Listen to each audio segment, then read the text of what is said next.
Good evening friends.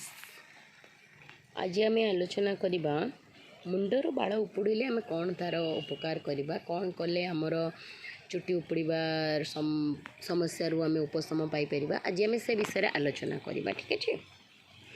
प्रथम जिनस आम लुण को चूरी दबा। लुण को चूरी देकी बिना पानी रे आम सुखिला लुण को शिଳରେ कले तो बहुत भल, नले आजिकल तो कि शिल यूज करूना ग्राइंडर रे कले चलिबो, बट शिଳରେ कले बहुत भल। लुण को चूरी करी एक काच शिशी रे रखीदबा। तापरे राति रे खाई सारिला परे शोवा पूर्व कौन करवा ना, से चूरी जो लुण टाक आम चूरी थिबा ताको आम कौन करवा ना मुंडरे लगे दबा।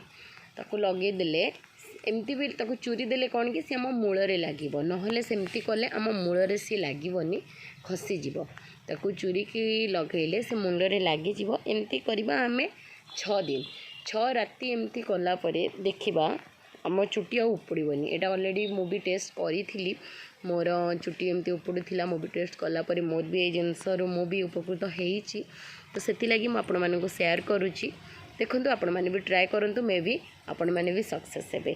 तापर आउ गोटे भी जिनस आमर रुहे कौन ना, चुटी पाचे। चुटी पाचिबा जिनस भी आम आउ गोटे जिनस उपशम पाइपर कौन ना, निम्ब तेल। प्रतिदिन जदि निम्ब तेल को आम नश करुँच देन आमर चुटी पाचिबा ये भी आम उपशम पाइपर। ठीक अच्छे। आउ गोटे जिनस आमर चुटी रे रूपी होउची।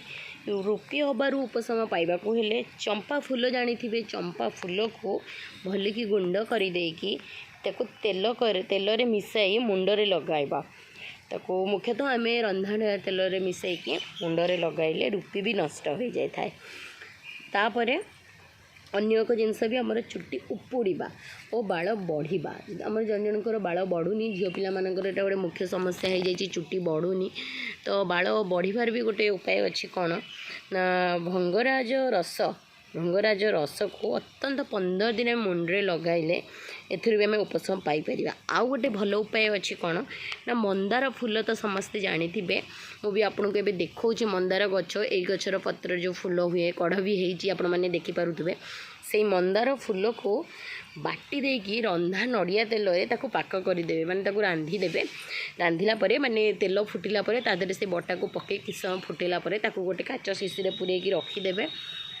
ताको से मुंडरे लगेले मध्य आमर बाल बढ़े भल, माने चुटी भी आमर हुए।